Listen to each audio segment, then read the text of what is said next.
Halo sobat sekalian, selamat datang di channel ini. Di beberapa hari yang lalu, sebagian dari kita pastinya sudah menonton episode 21 My Hero Academia. Dan wow, magic!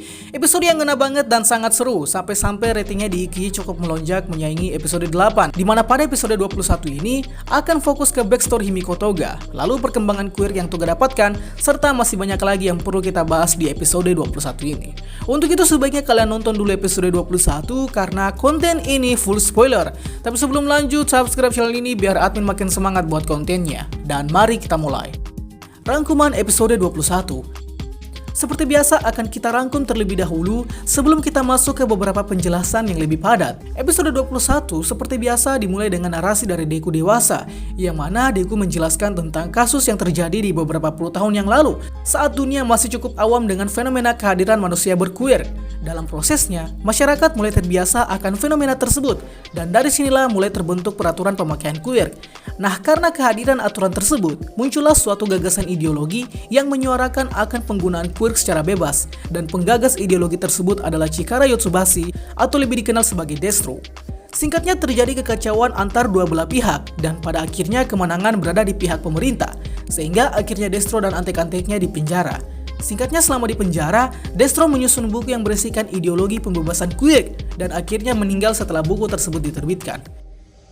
Pemerintah maupun Destro sendiri rupanya tak menyadari bahwa dia sebenarnya memiliki anak, dan anak tersebutlah yang bakal melanjutkan legasi dari ideologi Destro yang kita kenal sebagai Rikia Yotsubashi atau Ridestro. Kita kemudian ke timeline episode saat ini, di mana memperlihatkan League of Villains sudah bersiap-siap untuk menyerang kota Deika. Oh ya, sebelum menyerang, mereka kedatangan Slidingo untuk dibawa ke tengah kota Deika. Dan singkatnya, mereka bertemu dua anggota inti lain dari Metal Liberation, yaitu Trumpet dan Curious. Kekacauan pun dimulai dan tidak lupa para League of Villains mulai beraksi. Beberapa pertarungan tak dapat dihindari, sampai akhirnya kita difokuskan ke sudut pandang Himiko Toga, yang mana kini dia diincar oleh anggota Metal Liberation lain dan juga Curious. Oke, Curious ini adalah seorang jurnalis yang sejak dulu rupanya terobsesi dengan kasus yang dilakukan oleh Himiko Toga, yang mana konon Toga pernah membunuh teman kelasnya pada saat acara kelulusan.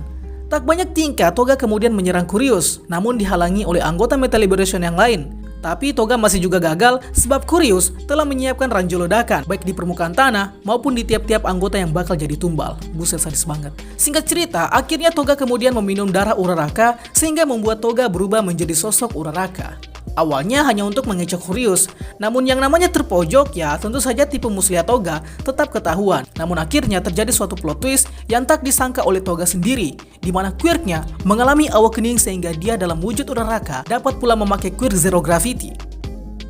Mengetahui hal ini, Toga kemudian memakai Zero Gravity ke Curious dan antek-anteknya, yang tentu saja bakal membuat semua yang sudah disentuhnya bakal melayang di udara.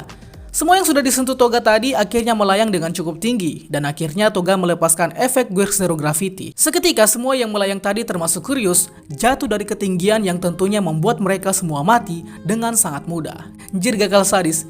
Kita kemudian dibawa ke Shigaraki yang juga sudah dikepung oleh antek-antek Metal Liberation. Akan tetapi sebelum itu, dia juga mengingat masa lalunya yang kelam, di mana pada masa lalu ini terungkap bahwa Shigaraki adalah keturunan dari Nana Shimura atau si pewaris One for All ke-7. Singkatnya, saat diserang, Shigaraki memakai decay-nya yang ternyata sudah mulai menunjukkan tanda-tanda awakening, ditandai dengan efek decay yang menyebar ke seluruh orang yang disentuh oleh Shigaraki.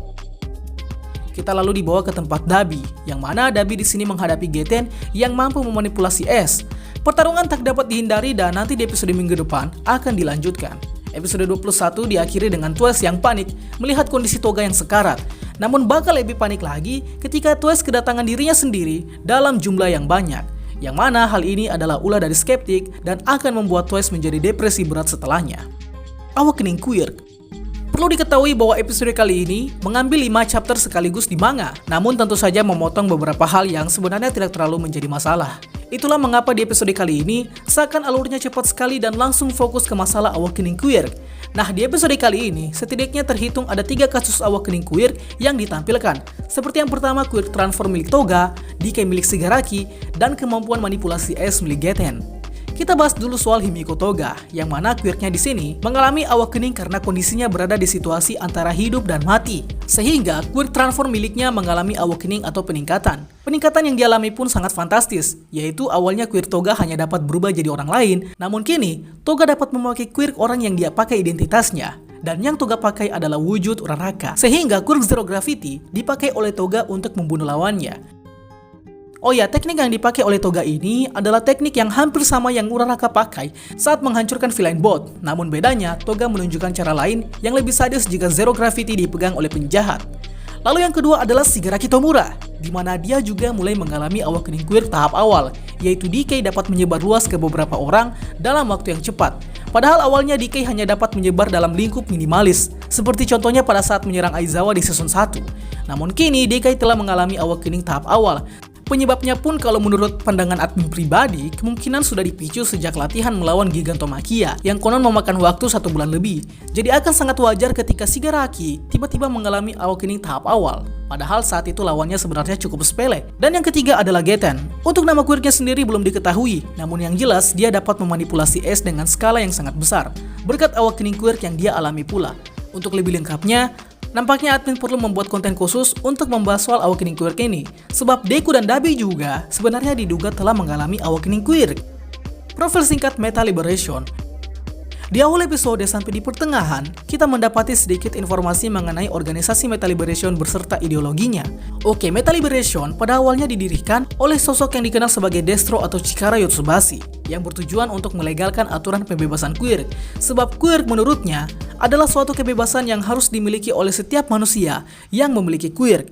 Namun yang terjadi di lapangan adalah para manusia berquirk ditekan oleh peraturan yang membatasi penggunaan quirk, sehingga manusia pada saat itu tidak dapat memakai quirknya secara 100%. Dan Destro menilai hal ini adalah suatu kejahatan atas peraturan yang ada. Maka dari itu terbentuklah pemberontakan ke pemerintah yang bersangkutan. Namun sayang sekali saat itu pihak Destro kalah sehingga Destro berakhir di penjara. Dalam masa tahanannya, Destro masih belum menyerah, di mana dia menulis buku yang berisikan ideologi pembebasan meta yang berdasarkan asas liberalisme. Destro juga rupanya tak tahu bahwa dia memiliki seorang anak. Dan ya, dengan adanya buku yang dibuat oleh Destro dan juga anak yang tidak diketahui oleh pemerintah, akhirnya kebangkitan Meta Liberation dapat terjadi sekali lagi dan lebih berkembang pesat. Ditandai dengan jumlah anggota mencapai 110.000 lebih anggota dan membuat basis pertahanan di kota Deika. Yang jadinya satu kota Deika ini 90% berisikan penduduk yang percaya dengan ideologi Destro. Para anggota Meta Liberation juga tentunya tidak hanya direkrut begitu saja, namun mereka dilatih setiap hari sehingga mereka dapat memaksimalkan quirk yang mereka miliki, entah itu quirk lemah atau kuat, aneh atau superpower. Meta Liberation menerima perbedaan tersebut, sehingga setiap individu juga merasa menjadi dirinya sendiri saat berada di Meta Liberation. Alhasil mereka para antek-antek Meta Liberation rela menjadi tumbal untuk dibunuh oleh Shigaraki dan anggota League of Villains lainnya. Kalau dipikir-pikir, sebenarnya ideologi yang ditawarkan Destro ini cukup revolusioner. Namun jika kita kaji lebih dalam lagi, maka kita akan menemukan dampak positif dan negatif yang seimbang. Mengapa harus Uraraka? Perlu diketahui terlebih dahulu bahwa sudah banyak sekali indikasi yang mengatakan bahwa Toga adalah seorang biseksual atau individu yang menyukai laki-laki dan perempuan. Maka dari itu tak heran di beberapa momen sepanjang My Hero Academia berlangsung, Toga banyak menyukai sosok yang berbeda-beda. Menyukai dalam hal ini adalah mencintai dengan tujuan untuk membunuh. Beberapa yang diketahui sejauh ini adalah Stain, Deku, Twice, dan Uraraka. Nah, di episode 21 ini, Toga memakai darah Uraraka, yang mana sebelumnya sudah dia ambil sampel darahnya di Arkham Pelatihan Hutan. Sehingga di episode 21 ini, sampel darah Uraraka yang tersisa dipakai oleh Toga, dengan berdasarkan Toga menyukai Uraraka. Maka dari itu dia menjadi sosok Uraraka dengan harapan jika saja dia mati pada saat itu, maka dia mati terbunuh dengan memakai wujud orang yang dia cintai. Buset, ngeri amat. Namun siapa sangka karena posisinya antara hidup dan mati, maka Toga tiba-tiba saja mengalami awakening quirk sehingga dia dapat memakai quirk Zero Gravity milik Uraraka. Sebelum menutup konten kali ini, Twice sebelumnya dikerjain oleh Skeptic dengan Antor Mode yang menyerupai Twice tanpa topeng. Dan ini adalah kelemahan Twice yang bakal membuat dirinya menjadi ODGJ. Namun berkat ini juga, Twice akan mengatasi kelemahannya dan kita akan melihat kekuatan asli dari Twice yang digadang-gadang berpotensi menghancurkan satu negara dengan mudah.